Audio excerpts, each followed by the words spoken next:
여섯 잔씩이에요. 오늘 교과 제목은 그분의 심판 시간입니다. 그분의 심판하실 시간이 가까웠다. 근데 우리가 심판이라는 말 하나만 가지고 이렇게 듣고 생각하면 좀 마음이 편치 않아요. 그렇죠? 심판이라고 하는 그 말 자체가 원래 심판이라는 말이 주로 법정 용어예요. 법정에서 많이 쓰는 거기 때문에 법을 다루는 일이기 때문에 좀 심판이라는 말은 약간 두려움을 우리에게 느끼게 해줘요. 그런데 성경에서 얘기하는 심판은 종류가 몇 가지가 있어요. 먼저는 마귀 사탄에게 행하시는 심판이 있고 또 우리에게 행하시는 심판이 있는데 심판에도 종류가 몇 가지가 있어요. 이 세상의 심판 재판도 그 과정이 있어요. 그 사실을 조사하는 그런 심판이 먼저 이루어져요. 그게 무슨 심판인지 잘 모르겠어요. 법정 용어로. 그런 다음에 이 사람이 다 예비적인 심판을 한 다음에 최종적으로 이 사람은 죄값을 치러야 된다고 했을 때 되는 것은 집행심판이에요. 지금 우리가 다루는 문제는 예비 심판이에요. 이렇게 집행심판이 아니라는 것을 아셔야 돼요. 그래서 이 그림이 있죠. 지금 하나님은 율법이신데 사랑이신 하나님 율법 앞에 하나님 앞에 이제 우리가 섰는데 내 모습이 너무 초라하잖아요. 너무 모든 것이 너무나 허물이 많으니까 그 여기 서 있는 사람이 어떤 모습으로 서 있어요?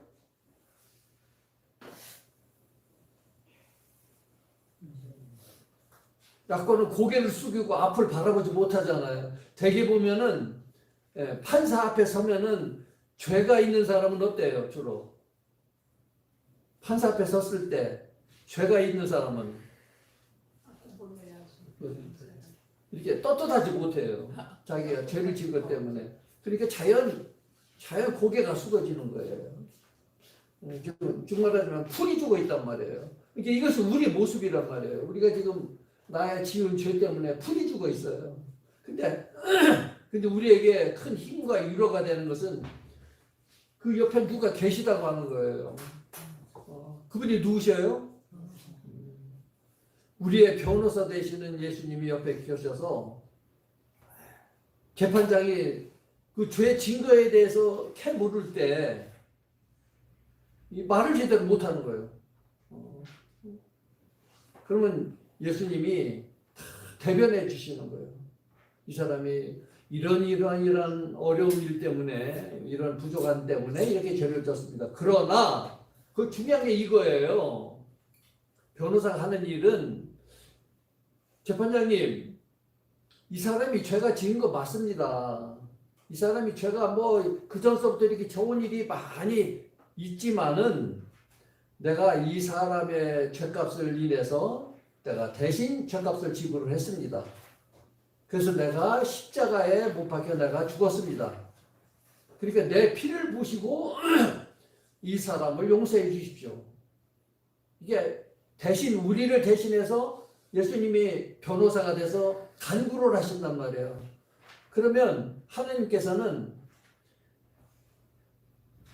그 죄값을 대신 치렀다고 하는 것 때문에 그 피를 보고 우리를 어떻게 하셔요? 용서해 주시고 그 법 앞에서 떳떳한 사람으로 서게 하신단 말이에요. 여러분 감사한 일이죠. 아멘. 우리가 이걸 믿는 거예요. 여러분 뭐 내가 예수님 믿는다 했는데 예수님께서 내 죄값을 모두 다 지불하셨다고 하는 걸 믿는 거예요. 그러니까 지불을 하셨으니까 내가 빚이 졌었는데 빚을 다 갚아주셨으니까 내가 빚쟁이 아니에요. 아니란 말이에요. 그래서 예수님 안에서 내가 떳떳하다 그 말이에요. 여러분이 이걸 깨닫는 게 중요한 거예요. 이제 우리가 힘들어하고 위축되고 슬퍼할 때 예수님 우리 곁에서 이렇게 우리를 위로해주고 또닥여준단 말이에요. 아까 사모님이 나와서 이제 간증하면서 슬펐잖아요. 슬퍼서 막 눈물이 흘리고 그래 끝나고 해서 앉았는데 예은이가 가서 옆에 앉아가지고 엄마 등어리를 이렇게 뜯어주는 거예요. 그러니까 뒤에서 볼 때 얼마나 기특한지. 예? 사실은 자식이 부모를 위로할 수 있어요? 참 그 위로할 수 없는 건데 그 어린 마음에 슬퍼하는 엄마를 옆에서 이렇게 따주기는 그 모습이 정말로 너무 아름다우면서 예수님을 생각했어요. 예수님이 얼마나 고마우신 분인가. 이걸 고맙고 그것이 감사해서 깨달아서 하나님을 예배하고 섬기고 하는 것을 하나님은 원하신단 말이에요. 하나님은 억지로 하는 것을 싫어하시고 받으실 마음이 없으셔요. 여러분 어때요? 여러분 자녀나 손주가 어떤 의무 때문에 억지로 부모를 섬기고 부모를 말을 듣는다고 했을 때 그게 기쁜 일입니까? 그건 진정한 기쁜 일이 아니란 말이에요. 자발적으로 나를 이렇게 낳아주시고 키워주셨다고 한 것에 대한 은혜의 보답에 대해서 늘 감사하면서 이렇게 하는 그거를 부모님은 기대하신단 말이에요. 그래서 오늘은 그런 측면에서 하는데 심판에 대해서 얘기를 하셔요. 그런데 오늘은 심판 얘기를 하면서 주로 무슨 얘기를 많이 하던가요? 교과에 이렇게 보면은 심판 얘기를 하면서 무슨 얘기를 많이 해요? 시간적인 이야기? 뭐 성서 정결에 대한 얘기도 하고 또 2300조에 대한 얘기도 하고 뭐 1844년에 대한 얘기도 하고 뭐 복잡한 얘기를 많이 하잖아요. 이거를 사실은 제대로 다루려면 많은 시간이 필요한 거예요. 한 제목만 가지고도 여러 시간이 필요한 건데 이 짧은 시간에 이걸 다 이제 할 수가 없거든요. 그래서 가장 중요한 핵심만 여러분들과 이렇게 같이 생각을 해보도록 하겠습니다. 자, 그런데 제가 이 교과를 총체적으로 이렇게 생각하면서 결론을 낸 게 뭐냐면 하나님께서 다니엘서에서 보여주신 그 2300주야라고 하는 그 긴 예언의 핵심은 예수님의 초림을 예비하는 것. 두 번째는 예수님의 재림을 우리에게 준비시키기 위해서 주신 예언이에요. 2300주야가 복잡하게 얘기가 되는 것 같지만 결론은 예수님의 초림 때문에 생겨진 예언이고 예수님의 재림을 알려주는 예언이라는 걸 여러분이 이해하시기 바랍니다. 그러면 예수님께서 초림하셨을 때 요한복음에 보면은 예수님의 오신 목적이 여러 가지가 있지만 예수님께서 이렇게 말씀하셨어요. 요한복음 12장 31절에 우리 다 같이 한번 읽으시겠습니까? 중요합니다. 시작. 이제 이 세상에 심판이 이르렀으니 이 세상 임금이 쫓겨나리라. 내가 땅에서 들리면 모든 사람을 내게로 이끌겠노라 하시니 이렇게 말씀하시면 자기가 어떠한 죽음으로 죽을 것을 보이심이로라. 자, 여기 보니까 예수님이 뭐하러 오셨다고요? 성경 말씀대로 심판하러 오셨다고 소개해요. 심판하러 오셨다. 왜? 마귀가 너무 나쁜 짓거리를 많이 하고 우리 성도들을 괴롭게 하니까 마귀를 쫓아내기 위해서 오셨다. 이제 여러분 이 12장에 서두에 보면은 무슨 사건이 나오냐면 예수님이 나귀를 타고 예수님의 작은 나귀 새끼를 타시고 예루살렘에 입성하시는 장면이 나와요. 이거는 예수님이 이 땅에 왕으로 오셨다고 하는 걸 의미하는 거예요. 누구를 쫓아내려고? 사단을 쫓아내시기 위해서요. 그래서 예수님께서 십자가에 돌아가심으로 인해서 사단을 완전히 패배한 존재가 되어버린 거예요. 그래서 이미 싸움은 다 끝난 싸움이에요. 끝난 싸움인데 마귀가 자기는 이미 망하리라고 하는 예정된 그런 시간 속에서 최후의 발악을 하는 거예요. 내가 멸망할 때는 나 혼자만 안 하고 이 세상에 있는 모든 사람을 다 끌어서 함께 멸망하겠다고. 근데 그게 자기 꾀에 누가 안 넘어가요? 예수 믿는 사람들이 안 넘어가거든요. 예수 믿는 사람들이. 그러니까 예수 믿는 사람을 꼬이려고 핍박도 하고, 어떨 때는 여러 가지 방법으로 유혹하고 해서 우리를 넘어뜨리려고 한다 하는 것을 여러분들이 이해하셨으면 좋겠습니다. 자,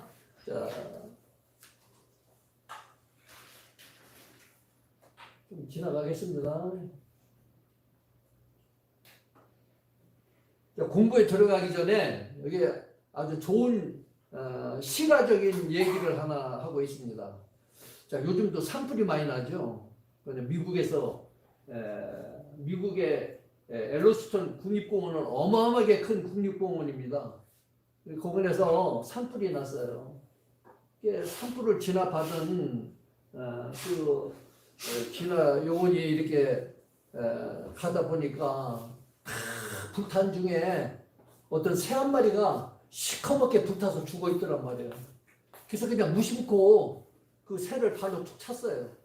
그랬더니 그 어미새는 죽어버렸는데 그 속에서 새끼가 세 마리가 뛰쳐나와서 돌아다니는 걸 봤단 말이에요. 자, 만약에 이 어미새가 새끼를 생각 안 했다면 자기는 살 수 있었어요? 죽을 수밖에 없어요. 이거는 날아다니는 새잖아요. 그러니까 새끼가 아니면 그냥 홀로 날아가면은 자기는 살 수가 있어. 그 대신 누가 죽어요? 새끼가 죽는단 말이에요.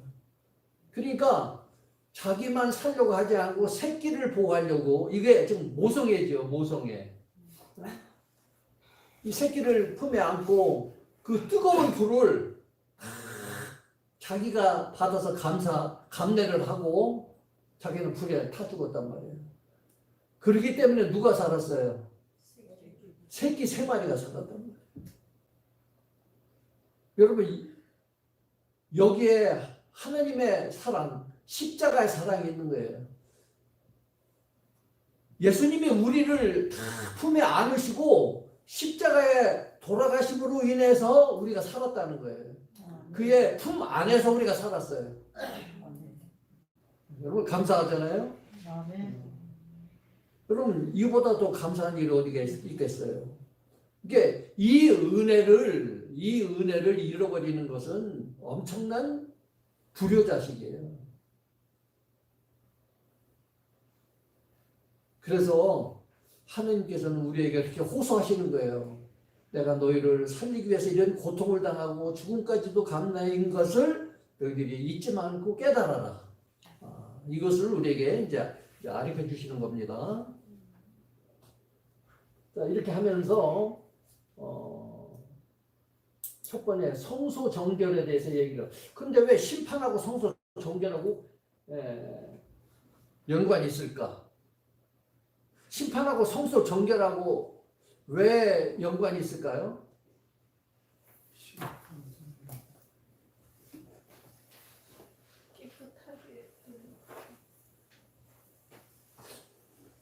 여러분 제가 요약해서 말씀드릴게요. 여러분, 우리가 성소에 대해서 배우잖아요. 근데 성소를 정결케 한다는 얘기가 나와요. 그리고 여기 보면은 다니엘서 8장 14절에 보면 2300주야까지니 그때의 성소가 정결해지기로 하는데, 여러분 성소가 정결해진다고 하는 거는 왜 성소를 정결하게 해야 되죠? 성소에 죄가 옮겨졌으니까 그 죄를 완전히 없애야만 정결하게 되지 않겠어요? 원래는 성소가 거룩한 곳이잖아요. 하나님이 계시는 거룩한 곳인데 그 거룩한 성전이 더러워졌어요. 왜? 죄의 죄를 좀 더 구체적으로 어떻게 죄가 성소가 더러워졌어요? 죄 때문에. 죄인이 제사장들의 손을 빌려서 네. 그 죄값의 피가 성소에 옮겨지니까 그 성소에 쌓여진 죄인의 피로 인하여 그 더러워지게 된 거죠. 여러분, 피가 우리 몸을 살게 하고 돌게 하는 피가 중요해 안 중요해요? 중요한 거 엄청나게 중요한데 사실은 피 냄새는 어때요? 아주 역하죠. 여러분, 이 피가 비린내 나요. 근데 이제 죄인이 죄를 졌어요.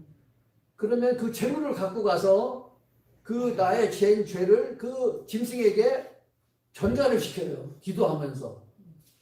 그래서 내가 죽어야 할 것을 누가 대신 죽어요? 짐승이 죽는단 말이에요. 죽으면 그 피를 가지고 제사장이 성소 안으로 갖고 가요. 그러니까 이 피가 자꾸 엉기잖아요. 그러니까 제사장이요. 그 피를 두고 이렇게 젖으면서 가요. 이렇게. 젖으면서 휘장 안으로 들어가서 휘장에다가 그걸 뿌립니다. 뿌릴 때 7번을 뿌려요. 뿌리는데 한 번 찍어가지고 여러 번 뿌리면 안 돼요. 한 번 찍어서 반드시 한 번씩 이렇게 7번 뿌려요. 근데 그 많은 이스라엘 백성들의 피를 하루에도 수십 마리의 수백 마리의 피를 갖다가 찍어서 계속 뿌리니까 1년 내내 그 휘장에다 뿌리면 그 휘장이 어떻게 되겠어요? 썩지가 않겠죠. 피에 썩지가 그 휘장이 아주 그냥 피로 그냥 막 엉망이 되어버리는 거예요. 그러면서 그 안에 무슨 냄새가 진동할까요? 죄의 냄새, 피의 냄새. 비린내가. 그걸 정화하기 위해서 향을 피우는 거예요. 향을 피우는 여러 가지 목적이 있지만 제가 생각할 때 그 비린내도 나면 안 되겠잖아요. 그걸 중화시키기 위해서 향을 피우는 거예요. 그러면 즉 말하자면 죄인은 양을 잡아서 그 피를 성전에 드렸기 때문에 그 죄인은 죄가 어떻게 됐어요? 성전에 옮겨졌죠. 이제는 잡아서 성전을 옮겼기 때문에 이 사람은 죄 용서를 받은 거예요. 그러니까 나는 죄인이라고 하지 않아요, 이제는. 그런데 내가 지은 죄 때문에 지금 어디가 더러워졌어요? 성소가 더러워졌어요. 지금 예수님이 더러워지셨단 말이에요.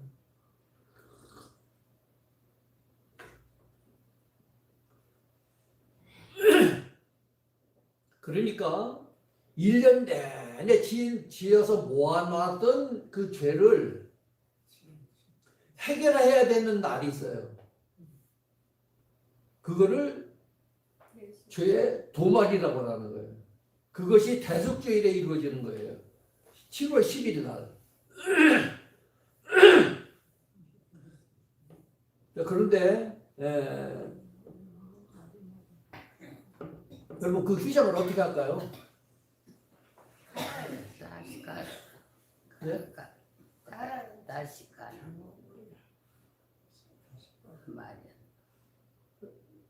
하나님께서 뭐라고 하셨는가니 너희들은 대속죄일은 그 휘장을 더러워진 휘장을 새로 준비해서 새로 갈아라.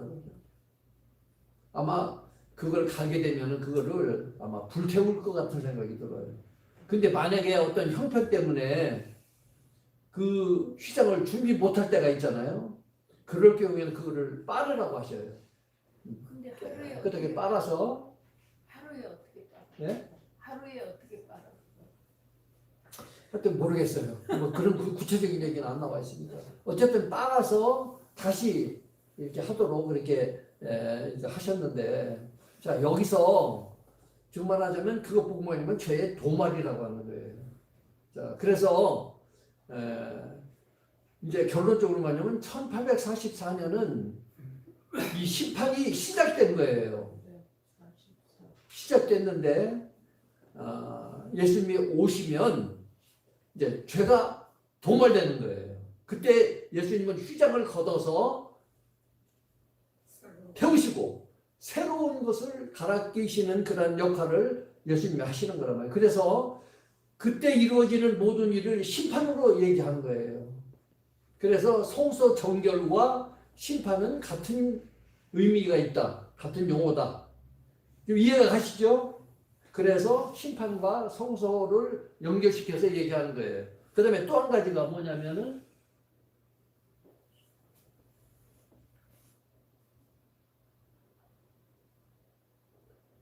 근데 성소 정결이 언제 이루어지느냐 하는 것을 얘기하는데 다니엘서 보니까 2300주야 끝이라고 얘기되어 있어요. 근데 2300주를 얘기하면서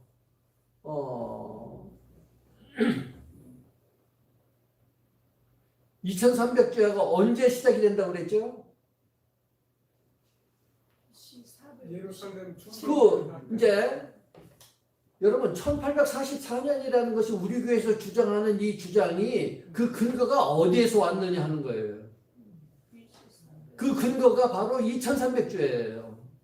그러면 1844년에 끝났다고 하면 시작은 언젠가를 알아야 될 거 아니에요. 그래서 처음에는 여러분 1844년은 이미 우리의 믿음의 선조들이 성경을 연구해서 난 결론이지만 처음에는 이 답이 없이 2300주에 대해서만 얘기를 한 거예요. 2300주가 뭔가. 근데 처음에 성경에는 2300주야니까 1이거든요. 2300일. 그럼 2300일이 언제 시작이 됐을까? 근데 이거에 대한 견해도 지금 교파마다 많이 다르다는 걸 여러분 아셔야 돼요. 근데 우리 교회에서 해석하는 이 해석이 가장 성서적이라는 걸 여러분이 아셔야 돼요. 그리고 그냥 목사님이나 누가 얘기한다고 해서 그대로 받아들이시지 말고 다른 교파에서도 얘기하는 거하고 비교를 해봐가지고 우리 교회가 얼마나 확실한 것도 아셔야 돼요. 처음에는 근데 성경에 2300주의 시작이 뭐라고 언급이 되어 있어요? 언제부터 이게 시작된다고 근거가 나와 있죠? 예루살렘을 중건하려는 영이 날 때부터. 예루살렘을 중건하라는 영이 날 때부터 2300주야가 시작이 된다고 되어 있거든요. 그러면 예루살렘을 중건하는 영이 언제 내렸습니까?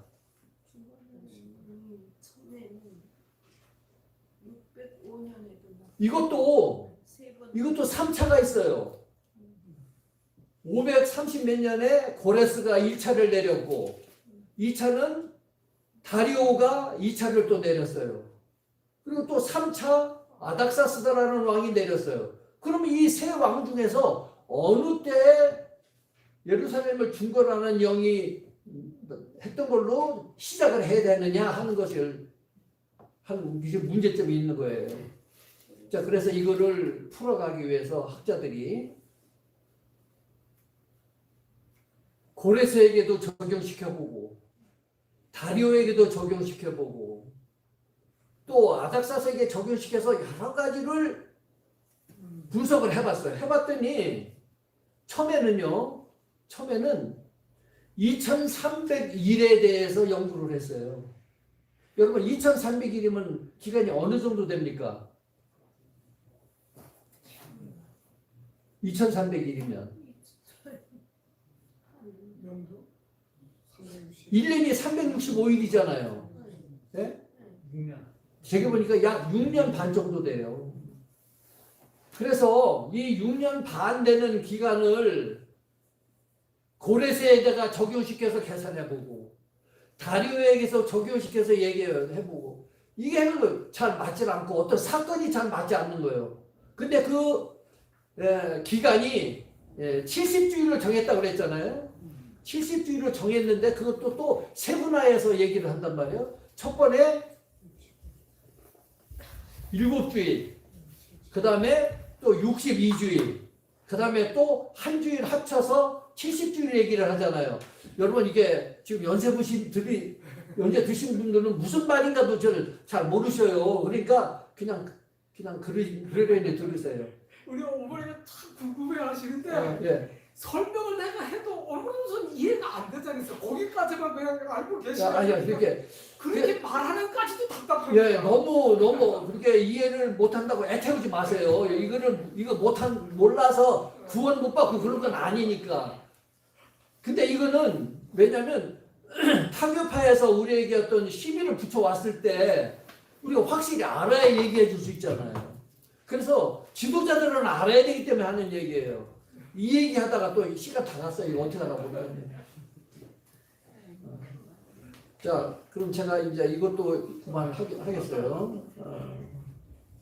자, 어쨌든 계산을 쭉 해보니까 2300주의 끝이 1844년. 이것도 그 2301로 계산하니까 절대 맞는 게 하나도 없는 거예요. 그래서 에스겔서 4장 6절에 있는 말씀 예언의 일일은 1년이라고 하는 말을 적용시켜서 계산을 해보니까 뭔가 맞아떨어지는 게 있어요. 탁 맞아떨어지는 게 있어서 이게 옳은 거구나. 그래서 예루살렘을 중건하는 영이 시작될 때를 어디로 잡았는가 하니 아닥사스다. 3차 왕이 내린 아닥사스다 왕이 명을 내렸던 기원전 457년을 아닥사스는 성전 2300주에 기상점으로 잡는 게 확실하다는 걸 깨달았어요. 그때부터 계산을 해보니까 2300년의 끝이 어디가 와요? 1844년이 왔더라. 그래서 이걸 연구한 사람들이 1844년에 예수님이 재림하신다고 재림운동을 폈던 거예요. 근데 예수님이 그때 오시지 않았던 거예요. 나중에 깨달았던 예수님께서 이 땅에 재림하신 게 아니고 그 승천하셔서 여러분 잘 아셔요? 승천하셔서 1844년이 될 때까지는 예수님이 무슨 봉사를 하셨는가 하니 성소 봉사를 하셨어요. 그리고 1844년 그 후로부터는 무슨 사업을 시작하셔요? 지성소 사업을 시작하셨어요. 다음 금요일 저녁에 제 시간인데 제가 그때 또 더 좀 자세히 이걸 좀 하려고 생각해요. 지금 아무리 해도 못하겠어요. 그래서 그렇게만 이해하시면 좋겠습니다.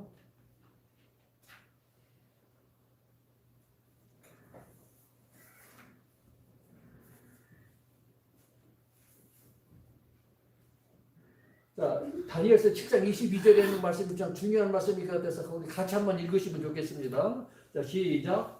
옛적부터 항상 계시니가 와서 기울기 누우신 이의 성도들을 위하여 원한을 풀어주셨고 때가 이름에 성도들이 나라를 얻었더라.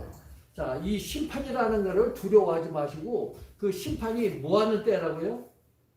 여기 기억해 있는 말씀 같이 시원하시는 게 용서받는 원한을 풀어주시는 게 원한을 풀어주시는 때란 말이에요. 그러니까 심판을 두려워하지 마세요. 자, 이렇게 생각하시면 좋아요. 지금 제가 나보다 세력이 많고 돈도 많고 돈은 많고 한 사람한테 내가 사기를 당했어요. 내가 억울해 죽겠어요. 근데 그 사람 상대로 해가지고 계속 얘기를 해도 들어주지 않고 오히려 모든 죄를 나한테 다 뒤집어 씌우고 그런단 말이에요. 그러면 그 사람이 절대 해결을 안 해주니까 내가 그 원한을 풀으려면 어떻게 해야 돼요? 내가 그 원한을 그것을 해결하고 싶으면 어떻게 해야 돼요? 한 선택 아니지. 좋은 제자를 만나야지. 고소해가지고 법으로 해결을 하는 수밖에 없어요. 왜냐면 당사자가 안 들어주니까. 이게 지금 나는 억울하니까 뭐가 있어요? 나한테는 여기 있는 대로 나에게는 원한이 있단 말이에요. 원한. 누구에 대한 원한이에요? 상대방의 억울한 사탄입니다. 자, 그러니까 자, 내가 실수하고 죄지고 내가 믿음대로 잘 못했다고 생각할 때 내가 죄책감을 가지고 있잖아요. 근데 사실은 물론 잘못해서 내가 잘못해서 그렇지만은 그것이 누구 때문에 그렇게 된 거예요? 마귀 때문에 그렇게 된 거예요. 그러니까 누구에게 원한이 있는 거예요? 마귀에게 원한이 있으니까 내가 이걸 해결해 달라고 고발을 했단 말이에요. 그러니까 그 재판, 그 심판이 나에게는 기다려져요? 기다리지 않아요? 기다려줘요.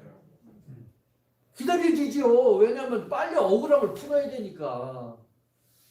그래서 이 심판은 우리에게 있어야만 되고 때로는 심판은 좋은 거란 말이에요. 그래서 그 심판이 너는 잘못이 하나도 없다. 그리고 사탄에게 네가 잘못했으니까 모든 걸 다 배상해줘라. 그러면 나는 어때요? 홀가분하고 기분 좋잖아요. 그러니까 그 날을 기다리는 거예요. 그러니까 우리는 심판을 두려워하는 마음으로 바라보면 안 된다는 걸 우리가 여기서 배워야 된다 그런 얘기예요. 아멘. 이해하셨죠?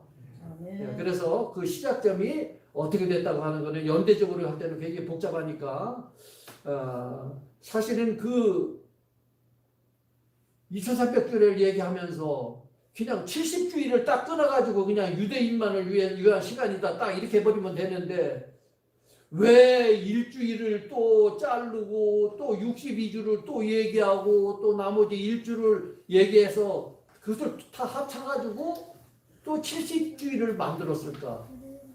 이게 좀 이상하잖아요.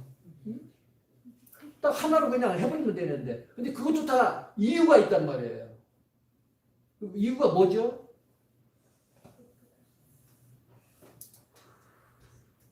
예수님의 오심을 알리려면은 이렇게 얘기하지 않으면 안 되기 때문에 그래서 그 모든 그런 그 예언에 대한 그런 복잡한 얘기들이 이렇게 이제 성경에 있는데 자 우리 연세 많으신 분들은 저 임장로는 왜 이렇게 어려운 얘기만 이렇게 많이 할까?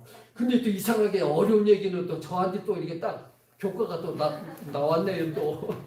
그래서 하여튼 여러분 어렵다고 그냥 걱정하지 마시고 가벼운 마음으로 들으시고 잊지 말아야 할 것은 예수님이 우리의 모든 것을 담당하시고 모든 걸 다 해결해 주셨다. 그러니까 나는 누구만 믿으면 돼요? 예수님만 믿으면 돼요. 내가 예수님만 믿으면 예수님이 다 해결해 주신다는 거. 그것만 믿으시길 바랍니다. 감사합니다.